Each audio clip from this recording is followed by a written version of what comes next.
Well, shalom aleichem, everybody. Welcome to our rebroadcast or relaunch, rather, of the superheroes of the Messianic faith, the Messianic lifestyle. This was a show that ran back in about 2018, 2019, and we've decided to relaunch it. And the reason is because we want to help profile some of those people who walk this lifestyle out. And I think their testimonies will be a huge encouragement to you. As I just got an email today from someone who lives in the Windsor, Detroit area. And she was saying that she and her husband really feel isolated. There's no one they can really fellowship with this because they are trying to walk Torah out and they can't seem to find anybody else. So we understand that. There are people out there, and we want to introduce them to you. So my name is Darryl Weinberg, and I am excited and privileged to be with you tonight. And we're going to be doing this every Monday night from 6 to 7 o'clock, and we're going to be showing some of the heavy hitters in the Messianic lifestyle and to help you with that journey as well. And as our first guest, I would like to bring in none other than our very own Mark David Smith, founder and producer, director, owner, whatever it is, of the Messianic Lamb Video Network. Hello, Mark. I was looking for my baseball bat. I mean, if I'm one of those heavy hitters and you're bringing me in first, then it's like, what did I do with my bat? Man? Thank you, Darryl. Well, it would make sense that we would bring you in first, wouldn't it? Oh, the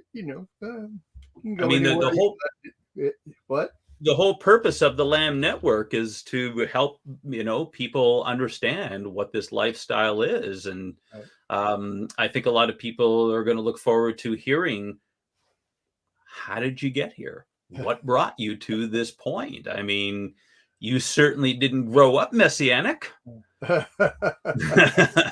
So, and the journey is different from everybody. I mean, I remember when Milena and I, when we were still living in Peterborough, and we did our testimony, and I know that's been able to encourage a lot of people. Mm-hmm. And so what we want to do is we want to encourage people with these broadcasts. We want to help people to understand that, there's a lot of other people who God is speaking to out there, just like you. And, if we're all there supporting one another and encouraging one another, I think this walk that we have, this halakha, is going to be a lot easier. Amen. Amen. Big time. Amen. I so maybe a little bit about your testimony, that what brought you to the Lord, and then talk to us about that transition from growing, because you were pretty fundamentalist Baptist, I think, at one time. And my mother was, anyway. Okay. So, talk to us a bit about that and, your journey growing up, how you and Adina met and all that kind of stuff. And then talk to us about that journey of what led you to understand that maybe there was something rotten in the state of Denmark, as it were, with what you had been told within the mainline church. Mm-hmm. Well, yes, my mother was First Baptist, and even though we've traced our lineage back and believe that, there's a Jewish line from my mother, not necessarily from my father, but she made sure all of us kids went to church every Sunday, and a lot of times on Sunday night and Wednesday. And I still remember vividly being 10 years old and basically, kind of pushed out the aisle to go down to front and make that commitment to the Lord at 10 years old, and then go back in the back. I can still remember in the Baptist church, walking around the hallways back in the back, and then you come up into the back of the pulpit area where all the choirs at, and then behind that is the baptismal, and you come up from behind and you get baptized. I remember it even 10 years old. I remember, and of course, that was the big deal. And I did what I was told to do, basically. And, just went ahead and went through life as normal, everyday kid, just growing up in the Baptist church and all that kind of stuff. And of course, you just get involved in the world. Next thing you know, you're doing the same thing as everybody else is. You're living your life in the world. There was no religious impulses or anything like that. Nobody pushed me to be a pastor or go into the ministry or anything like that. It was just a simple living life like everybody else, like the world, basically. And I do remember early on, though, having a moral compass, though. I mean, and though I was around a lot of people that did drugs and lived that type of life, I did really well in school. That didn't bother me. I could live the life I lived and did well in school. I didn't have any problems with that, but I had to do what I had to do. And I did get involved in drugs and in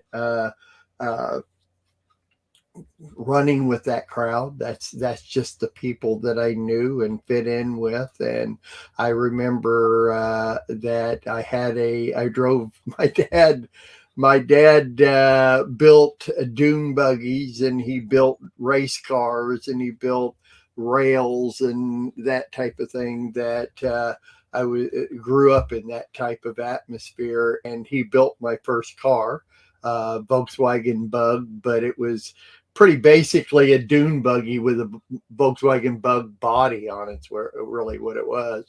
And you grew up in Kansas, right? In Kansas, in southeast Kansas, right? And I was traveling from one town to another and had a back seat full of pot, bagged up in the back seat in the floorboard. And though I wasn't high, it just happened to be 3:00 in the morning, and I was tired. And I ended up running off the road and rolling the car 3 times into a cornfield and landing on the top, getting out of the car and going back up to the road, and then remembered what was in my back seat. And I knew the cops were probably going to be there anytime, and went and got the pot out of the back seat and threw it into the cornfield so they wouldn't find it. And of course, that started a road, and my dad got me in the Navy. So I spent, from that time on, I spent 3 years in the Navy.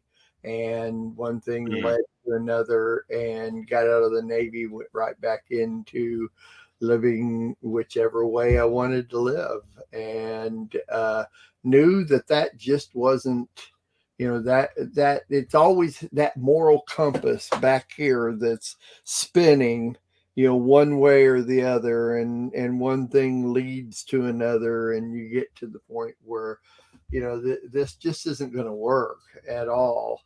And it wasn't long after I got out of the Navy that a friend of mine that I grew up with all the way from grade school lived down in Texas, and he had his own trim carpentry business.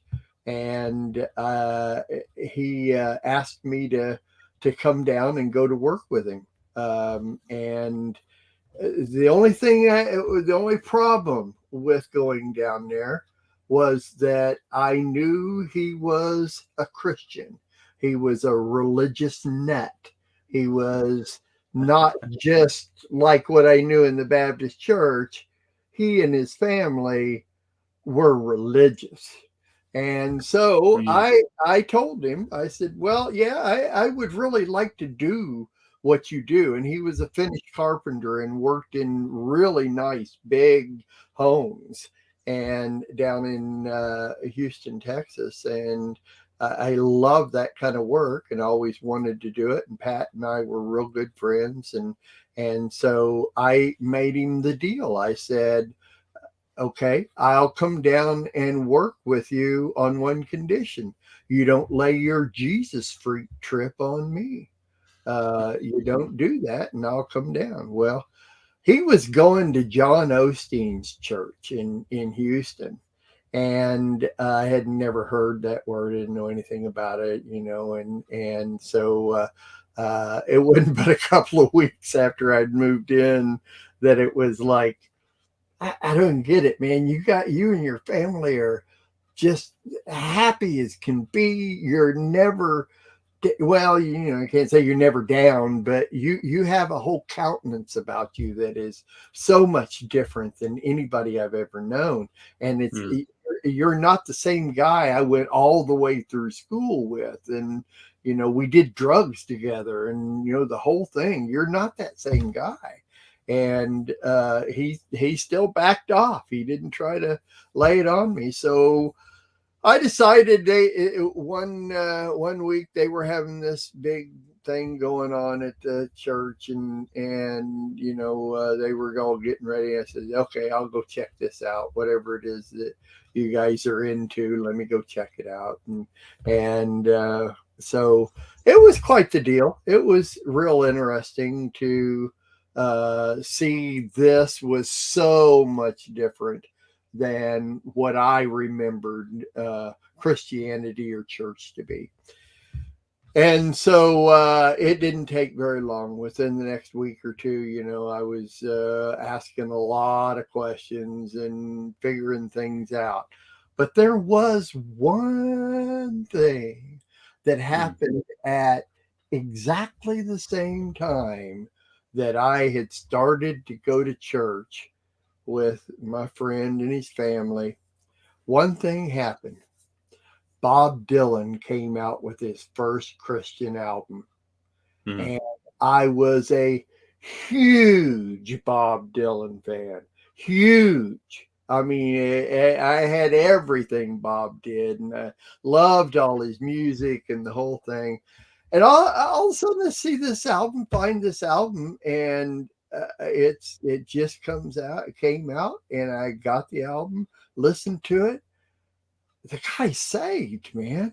The guy's singing these unbelievably great lyrical songs. All the words in his songs are mm, just, I just didn't realize that you could be this way. You could feel this way. You could be one of the biggest music stars ever, and still feel this way. mm, And that's what did it. It just threw me over the edge, and it's like, fine, I want this too. And so I made a commitment to the Lord and started going to church and started being with Him. Within about a year after that, I met a man that had been mentored by John Osteen, and he had his own church several miles north of Houston and a few miles north of where we were living. And he had a real small church in a barn, but he mm, had loads of people in it. And I met this guy, and I'll never forget. I walked into the door of the barn, and I mean, it wasn't on a church meeting time or anything. I just heard about him. Somebody told me about him, so I went to meet the guy. And this guy's name was Kim Josephson. Now, Kim made his living singing for the Metropolitan Opera.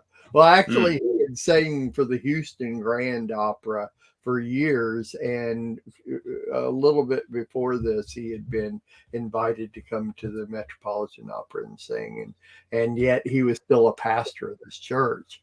and he and I immediately became really good friends. He sang, of course, with his guitar, and he had invited me to bring my guitar, and pretty soon I'm playing music in front of the church and the whole thing. And then, of course, Kim and I started hanging out and doing things together. And Kim was, besides singing for the opera professionally, being a pastor, he also traveled in the southern United States as a hellfire and damnation preacher. Mhm. These different churches would set up tent revivals. And him and another guy, a guy I hadn't met, I met on the tour, but the two of them would set up these meetings for 3.5 months, 3 months, 3 to 3.5 Mhm. months. And they would travel the whole southern United States and do these tent revivals. And Kim and I, being close friends, he knew that my main course of study was denominations. I thought how interesting that there were so many different denominations that still believed in Jesus Christ, but they had all these different doctrines and belief systems and Yeah. different things. So I started studying those out. I wanted to know what's the difference between a Nazarene and a Foursquare, a Baptist and a Pentecostal. I want to know what's the difference between those. And I did. So Kim invited me to come along on one of his tent revival tours because every different place they were going was hosted by a different Christian denomination. And So he needed so, Jewish intel. what's that? He needed Jewish intel. Well, here's what they do. Of course, they hold the tent revivals and they're preaching to everybody, and then they hold an altar call, and people come down to the altar call. Well, once these people come down, they take them over into another tent and talk to them about what they just did and all this. Well, you have different denominations doing this. So I was the person that took them from the main tent over into another tent, and I would talk to them about what they just did and the denomination that they were now going to go to and what this denomination believed. So that was my job. First year I went out 3 different times. I got to get up on the stage and preach and do the altar call and everything. Did you ever do the snake handling Baptists? No, no, we didn't. We weren't sponsored by anybody that was doing that. So we Okay. left all our snakes at home. It was just like it wasn't apropos to carry our snakes with us. They did that down in the Ozarks there. That's not I far got from where you were at. I'm not saying it wasn't around the places we were at. It just wasn't at the revivals we were Right. at. So, anyway, I did that for 3 years, 3 months at a time, Right. twice a year. We did that, and that was my background. So you're wanting to know the the transition of who I am. So how old were you when you made your commitment? The original one, or this during this time with Kim and John Osteen's church, or is that what you're talking about? Yeah, I when did you get really serious? When I got really serious, see, I would have been 22. Okay, so early 20s. 22 to 23 is when I moved in with Pat and started to go to the John Osteen's Lakewood Church in Houston. And so, of course, now this is several years later. I'm 67. I don't keep track of timelines anymore. I don't remember what year or how old I was anymore. That I knew because I had gotten out of the Navy. But anyway, I had gone to a church in my hometown that was now our whole family is back in my hometown of Parsons, Kansas, and we had started going to an interdenominational full gospel church there. I knew the pastors real well from before, and we were going, and they were taking a trip to Israel. And now I have to tell you, I was one of those anti-Semitic people that didn't know they were anti-Semitic. Okay. Mm-hmm. In other words, I was a Christian, just living my day-to-day Christian life and going to church. My wife and I were on the leadership, of the church, and pretty good size interdenominational church and the whole thing. And the pastor was good friends with a lady in Florida that took tours over to Israel. And the great thing about these tours were that they were praise and worship tours. We still did the tour of the normal places, but we would go to other places that most people didn't go to, like the Golan Heights and several different other places. And we would march around and pray over Israel and pray over the countries around it and everything, which other tours didn't do. When I went, we went to the Golan Heights too, and if you haven't seen the Golan Heights, you're missing out on Israel. I totally agree. Totally different perspective of it is what you want to do. And then you hear the story about the '67 war and Eli Cohen and all that kind of stuff. Oh yeah. We were up above Lake Tiberias. You could look down on Lake Tiberias and even see a lot of Israel. And up at the top up there was a bombed site. In other words, you could tell that it had been bombed. There was an old cannon up there and the whole thing.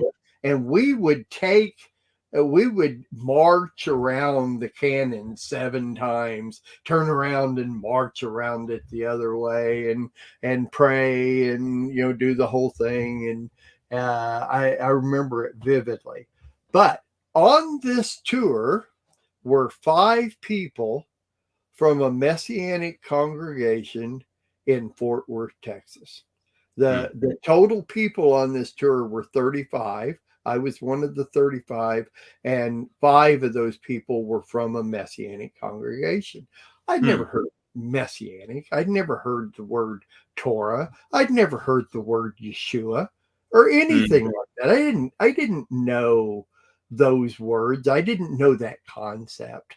But the very first day on the bus, the Lord sets me right next to the cantor of this congregation, right next.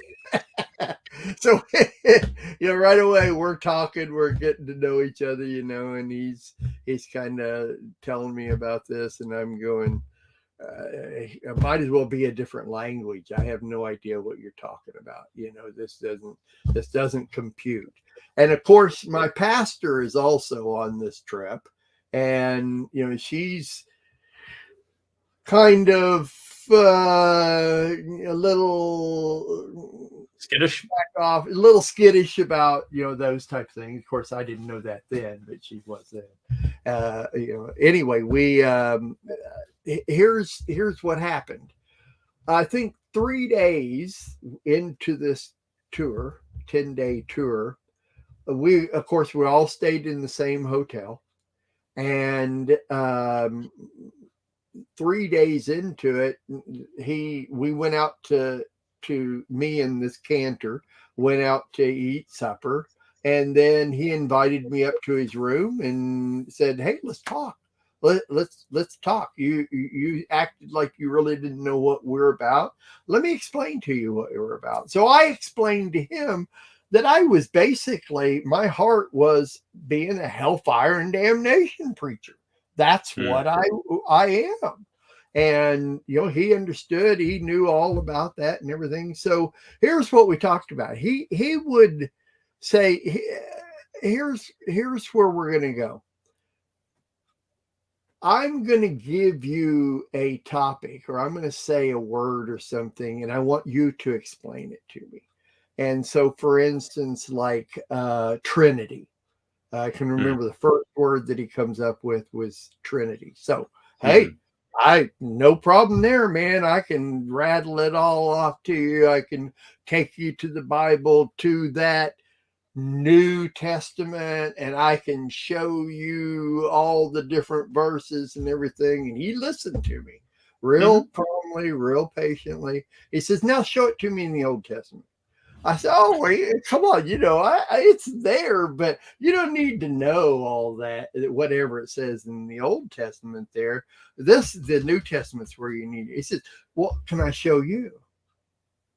I said, well, yeah, okay, yeah, okay, show me. And so he went in, he started just laying out different things that either kind of led that way or kind of led away from what I was thinking and my perspective on it. Then he would bring up other words and other topics, and same thing. I'd go to the New Testament and I could rattle it off here and there and tell you what it was. He says, okay, now let's go to the Old Testament. And he would start showing me, and I was blown away. It was like nobody in all the years that I'd ever heard anything or knew anything about any of this stuff, nobody had ever taken me to the Old Testament to understand anything at all. And I'm in tears, literally. I'm in tears in his hotel room. So I go back. So Adina's on the trip with you, but she's not there. No, I'm by myself. Adina did not go to Israel with me. Oh, no. Okay. No, this is me. I'm staying with actually in my hotel room is a pastor from another church it's real good friends with my pastor. And so that's who I stayed with. They pair us up in hotel rooms. So I went back and I started talking to him about this stuff, and it was interesting, but he wasn't like really overly joyed by it. Like I was like beside myself, and he was like, that's pretty cool. Yeah, I was just like, and and he's a pastor. Anyway. So now it's like, okay, every night or every day when we're on the trip, I have to sit next to this guy and I have to talk to him more about it. And we'd get together more and more. And pretty soon, man, he had me like blown away by all of this stuff. It's like this is a whole new world to me. So I called Donna during Adina, my wife, from Israel, about a week into our trip, maybe a little bit more. I called her and I said,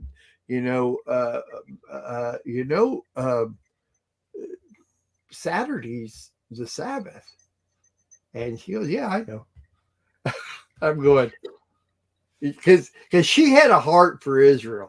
She already knew. She had already searched this stuff out. Remember, when I went on this trip, I was anti-Semitic and didn't know I was anti-Semitic. He already knew a lot of this stuff. And what I remember very vividly, I said, oh, by the way, his name ain't Jesus, it's Yeshua. She goes, yeah, I know. And I'm going, where am I going to go from here? So anyway, started studying it out. I started looking into it myself, not just taking what he said, but I got back and started looking into all this stuff. And it wasn't very long till I realized that, I really wanted to search this out more and more. Matter of fact, I'm now wearing a seed on my trousers. I'm now wearing a kippah and a talit in church. And we're sitting on the front row of the church. The first Sunday I wore my talit and my kippah, the pastor followed me out of the church at the end of the service is over. She follows me, her and her husband. We had husband and wife pastor, and followed me out and stopped me out on the front and said, "Mark, what is all this?"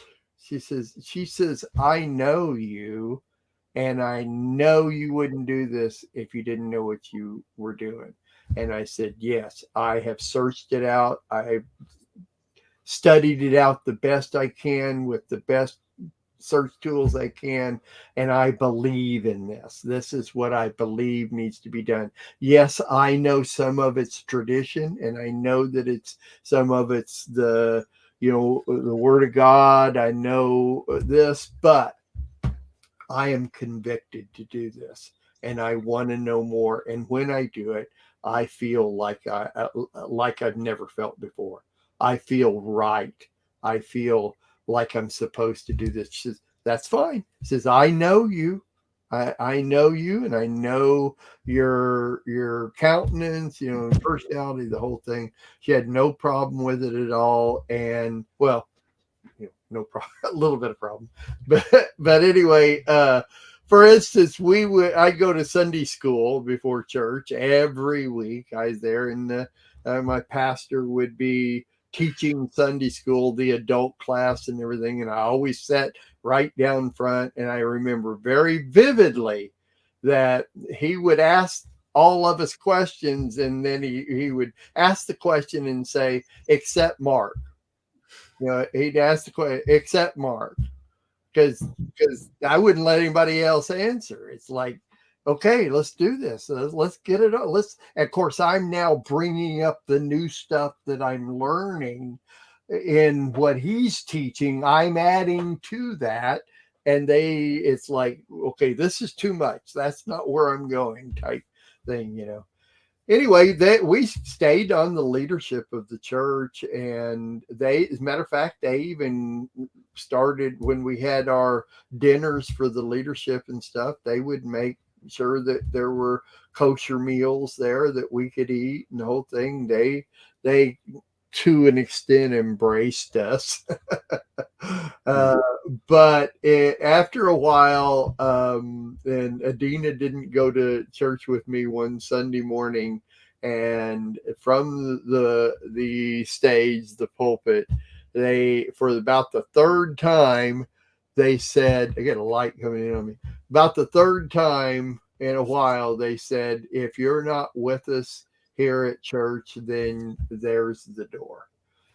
And so that was on Sunday morning, and I walked out the door, I went home, and I told Adina what they said, and she said, "Well, it's way past time. We shouldn't be going there." Anyway, so we met. See, that's a little farther into it. We got back, of course, when I went to Israel was during the Feast of Tabernacles, and the following spring, we went all the way through winter. In the following spring, we decided to go to a lake that was about 30 miles away, maybe. And they had a beach over there. It was finally really nice on a Saturday. And we were now kind of incorporating ourselves into honoring the Sabbath and everything. But we went over there, and all three of us, Adina and I and Sarah. Sarah is maybe 5 years old, and we're all out in the water and floating around. And of course, it's Sabbath, so the three of us start just real lowly singing Shabbat Shalom, Shabbat Shalom, Shabbat, Shabbat, Shabbat, Shabbat Shalom. And this little boy, about 6 years old, come floating by and up in front of us and stops and says, "You guys know Shabbat?" We go, "Yeah, do you?" He goes, "Oh yeah, we do it." And then he just went on and went up on the beach. we're going, we got it. Okay, who was this kid? And so we all get out and Like go a up. scene from Finding Nemo or something like Yeah, that. exactly, man. And so we go up, we go to our towels, we're drying off, and the kid's mother and sister come walking over with the kids, and they say, "We could hear you guys singing from up here on the beach." And it says, we're Messianic, and we just live just around the corner up here. And so they invited us over, went over and got to know these people. And next thing you know, we had met a whole group of people from our whole area, all over around us, loads of people that were Messianic. And they did the feast and the whole thing. And there we were. We were now acclimated into meeting people and the whole deal. And in our area, we got to know people, and lots of things happened. It just, we ended up starting a congregation that didn't work out, and all kinds of things. But I won't go into those things. But anyway, that's how we got from 10 years and being baptized in the baptismal to now we're acclimated into the Messianic lifestyle. And so where are you living at this point? Southeast Kansas, the very southeast corner. You're still in Kansas at that point. Very southeast corner. Well, we had lived in Texas for a long time, but ended up migrating, going back home, and we were there. Okay. So so now you've gotten a taste of the lifestyle, and obviously as a researcher like you are, you dove into it and fleshed all this out. When did the idea to start the Lamb Network germinate? When did that begin to happen? And walk us through that process. A couple of years after finding this group of people, then a couple of years, the internet was starting to get big, and we now had a computer, and I was now on the internet. And of course, the internet afforded me the ability to find out other Messianics online and around the world. Mm-hmm. And so I started keeping bookmarks. I had bookmarks of all these different places that I was finding and learning. And I found out, so I made a website called messianicdirectory.com. And I started, listing all the sites that I was finding, and I'd put them out there, and got a lot of people there. And a rabbi pastor down in Orlando, Florida, found out about me and invited me to a conference that they were having down in Florida. And we just happened to be going on vacation to the Outer Banks of North Carolina anyway. And so we thought, well, we'll take a few more days. We'll go on our vacation, and then we'll travel down to Florida, go to this conference and everything. So we go to this conference, and there are a lot of people there speakers there we'd either never heard of or we had heard of but didn't know a lot about. So we got kind of acclimated to that. And that's actually where I met Monty Judah.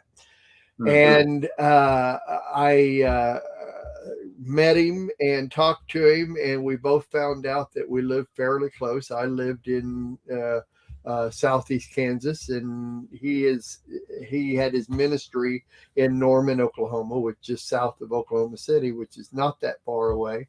So we went to visit, and one thing led to another. Really a lot of different things led to another, and he wanted us to come and move down there so that we could acclimate into their ministry. And once again, whole long story here, but we eventually moved. One of the reasons was our daughter was pretty young, but not only us, but we wanted her as part of a Messianic community. And it was a pretty good sized physical community down there. And so we moved there and got to be a lot of friends. Well, my website, messianicdirectory.com, actually grew and grew and grew. And I used that to meet a lot of people. And of course, Monty Judah's ministry was one of the biggest worldwide ministries, and a lot of big named Messianic teachers came through there or would teach there or were a part of all of that. And it afforded me the ability to meet them, meet rabbi pastors from so many different congregations. It just all came together to the point where, of course, Lion Lamb Ministries, Monty Judah's ministry, did a huge Sukkot, like 1,200 people every year. And they would bring in these big name speakers would come and speak.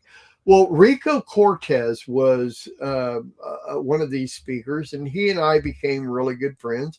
I hate to name drop, but Brad Scott and I were good friends, and Eddie Chumney and Bill Cloud. All of us, we met, we knew each other, we talked, we did all kinds of things. I'd been on the stage with Rico Cortez. He and I taught prayers together and all kinds of things. And one Sukkot, Rico and I were sitting around and talking about how we have our own websites. It would be great to be able to play music and have our own Messianic radio station right in our website, you know. And so one day I'm at work. This is about 6 months later. One day I'm at work. I get this phone call from Rico, and Rico says, "Go on my website, check it out." I go on his website right away. There's music coming out of there, and he's got this little player over the side. He says, "Now just listen, just listen." And talk to him on the phone. And all of a sudden, on his website, the music stops, and I hear Rico saying, "Mark, can you hear me? Mark, can you hear me?" And I'm on the phone. And says, "Yeah, Rico, I can hear you. You're coming through the website." He says, "I got my own radio station on my website. Do you want one?" I said, "Well, of course I want one." And so 3 days later, literally 3 days later, on my website, I now have my own radio station. And process, it was a huge process. It literally, I could broadcast 24/7, 365, because I had enough music and everything to make that work. But it took me 3 months to program a thing called Sam Broadcaster, which is a software that broadcasts. It's huge, but I bought it. I programmed it. Took me 3 months. After that, Messianic Lamb Radio was born, and we were bringing in these people that I had known. I had all these contacts of all these good teachers, but they didn't have places to teach. I said, Messianic Lamb Radio will go 1 year without putting any big name speaker on that station.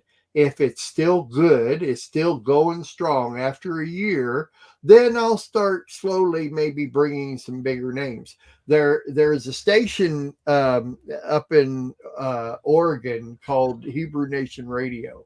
And they had been around forever. They were actually a Christian physical station, then turned into a Messianic station. But all the teachers on their station were big name teachers, and they were all two house.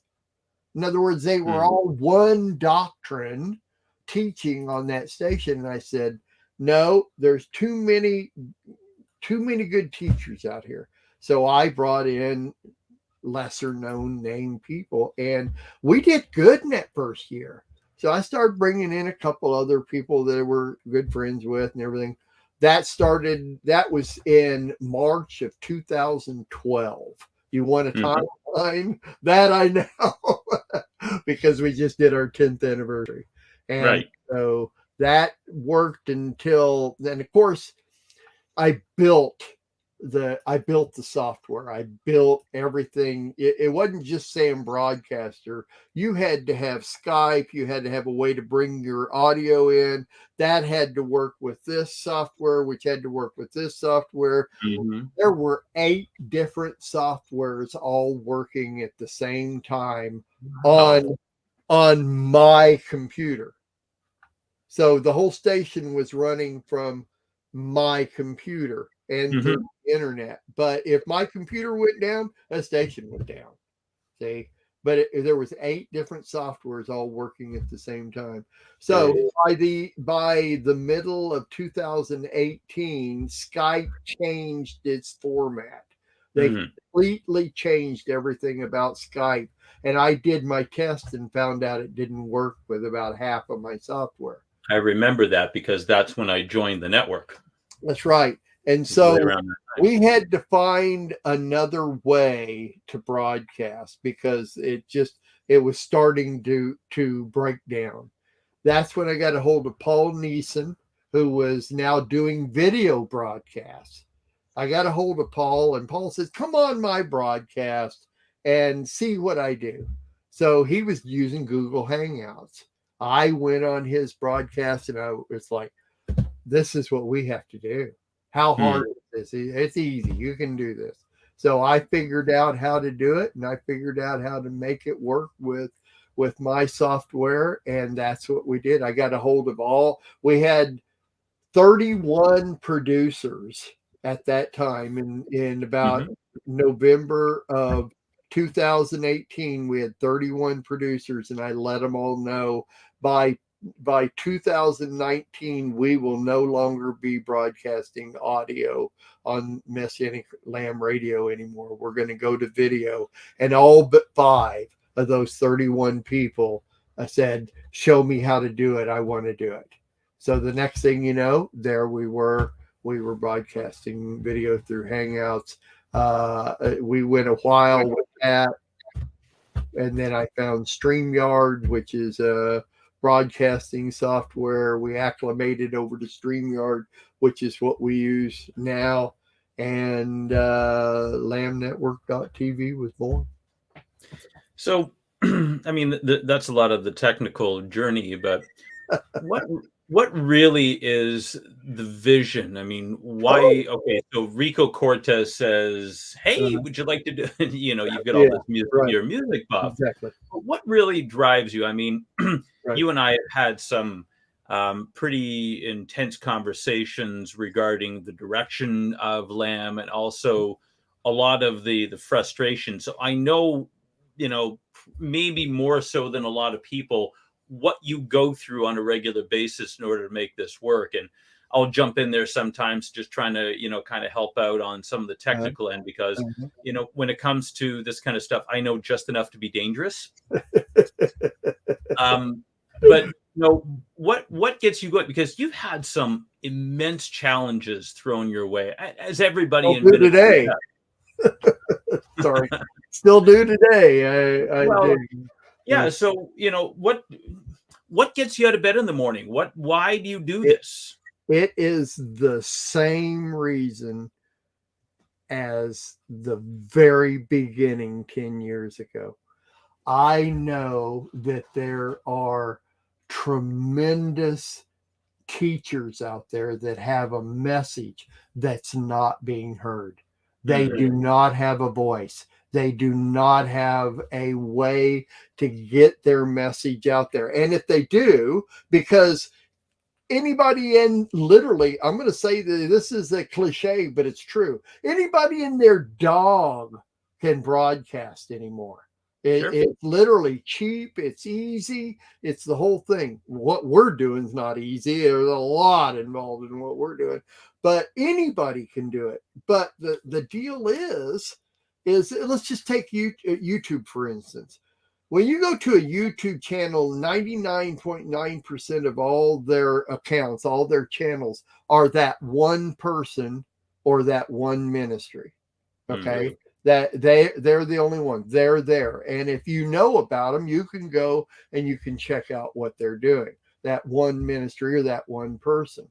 But now, if you've got a network of integrity teachers, a network of people that are all together, all using the same account, the same place. Now, if you have people an audience for that one person, and that audience comes to see and hear that one person teach, but they find out, wait, this is not a channel for that one person. There's 30, 40, 50 other ministries all involved in this same network. Well, let me check this one out. Oh, I've heard of them before. I want to see what they have to say. I can check this out. But if you only have one person having one account, that's really all you know. How are you going to find out about all those other people? Right. Lamb Network is how you find out about all those other people. So through a series of somebody recommending somebody else, or the Lord literally just telling me, go check this out, which leads to somebody else, which leads to somebody else, and I go vet them. I want to know everything there is about them. If the Lord leads me, Darryl, it works. If somebody comes to me and says, hey, I'd like to do a show on your network, let me tell you, Darryl, only maybe 1 out of 40 of those people ever actually do worth it. They make it anytime. We've had loads of people. I check them out. Yeah, okay, you do pretty. I like what you got to say. Let them in there. They never work out. But if the Lord leads me to them, or through somebody that I respect, somebody that I have respect for, then it almost always works out. Very rarely does it not work. I remember the email that I got in beginning of 2018 from this guy. I had no idea who he was. I had no idea how he found me. Right. And guy by the name of Mark Smith, and he says, we've checked you out and would like to know if you'd like to join our network. And I was like, who is this guy? How did he find me? Isn't that this guy right here? That's that guy. Yeah, okay. Yeah, this one here. But I have a personal testimony about just what you're saying there, is that as many people know, that we just went through a few weeks ago 7 days of prayer and fasting for Canada. And the Lord had instructed me to call a time of fasting. He told me specifically, pray against the spirit of abortion, everything else. And so I put it out there. I sent an email out to 100, 150 people, whoever was on my contact list, I don't know. And I got an email from someone I had no idea who they were. And they said that friends of ours had told us to go to the Lamb Network on someone else's show. And we saw across the top of this banner, call to prayer and fasting. And she says, the Lord has been calling me to fast, but I didn't know what for. And she says, this confirms what it was we were supposed to do. We're going to join you in this. And it turns out that she was like in Maine, I think it was 25 miles from the Canadian border. And so because of what Lamb does, here was someone who had something on her spirit, didn't know what to make of it. And because of the connections that Lamb Network does, as opposed to making it all about one person, we had someone joining us in this time of corporate prayer and fasting. So it does work. I love it. I love it. I love it. That is really, I hear testimonies all the time. I really do. And this week, this is the first of these shows. We're bringing this show back, but it's a new show. We have 4 new shows coming on this week. Next week, I have 1 more new show. And within the next 3 weeks, I've got 3 more new shows coming in. And we're building it. We're building to the point it's like coming together. People are bringing people who need people are the most blessed people. So we've got just a couple of minutes left. Where do we go from here? What's the vision? We just celebrated our 10th anniversary here at the Lamb Network. What's in the future? Where do you see God leading this? That's it. What I just said is building. I can't stop building. My wife walks around pulling her hair all the time because, Mark, why aren't you just Aren't you satisfied? No, I'm not satisfied. That's why she's in real estate. That's right. That's I'm going to go show her how to see it. No. She's learned. She knows who I am. I have to be progressive. Lamb has to be progressive, and so I built to this point. Like you said, you and I have been friends for quite some time now, and you've gotten to know me. And there, I want to build. It's what I want to do. I have an entity that works, and I want it to keep working, and I want it to grow. I want it to progress. I want to promote things. I want to do anything that's available to do that gets the word of God to everyone, not Amen. just people that have not heard the word, but people that need Torah 909. You know, they need even the deeper meanings of the word of God. We have shows that are like that. We have shows that are the basics. We're trying to run the gamut of everything. Darryl, I have a show starting Thursday evening this week from Japan. And this lady has been teaching Torah for years, and she has been doing the Moedim. She cooks challah right on her show. She's going to cook challah, and she's going to tell you how challah works with your life. And she's Japanese. It's just amazing, man. It's just amazing. She's Japanese. No, she's not Japanese. She's a Jewish person from New York, or the New York area, that married a Japanese guy 22 years ago and has been in Japan for 22 years. Wow. And, but I'm going to tell you what, she's amazing. But I mean, we've got all kinds of people. Charlie Brown coming on, and I think Charlie's going to bring Snoopy with her. No, yeah, and Linus and Lucy. I know she goes through those. Anyway, all right, that's it, brother. Thank you so much for doing this. I really appreciate it. We've come to the end of our show, and listen, you're always doing this for other people, but you've got a story too, and your story is what makes Lamb possible. So, personally, I want to thank you for all the work that you put in. I know what you go through in order to make this happen, and it's to bless other people. And so I look forward to seeing what's going to happen with the show. I think what we're doing with this could really help get the message out for the Lamb Network. And so I'm excited to be with you on that. I appreciate it. Thank you, brother, very much. So that brings us to the end of our hour. I want to thank everybody for joining us. Give us a like, give us a share. And if you can, support the Messianic Lamb Network, because we're taking this message out to the highways and the byways, and even trying to convert some Japanese. So there you go. So shalom, everybody. Thank you once again. And we'll look forward to seeing you next week for the next installment of Superheroes of the Messianic Faith. Shalom, Erev Tov, and or Laila Tov, rather, and we'll see you next time around.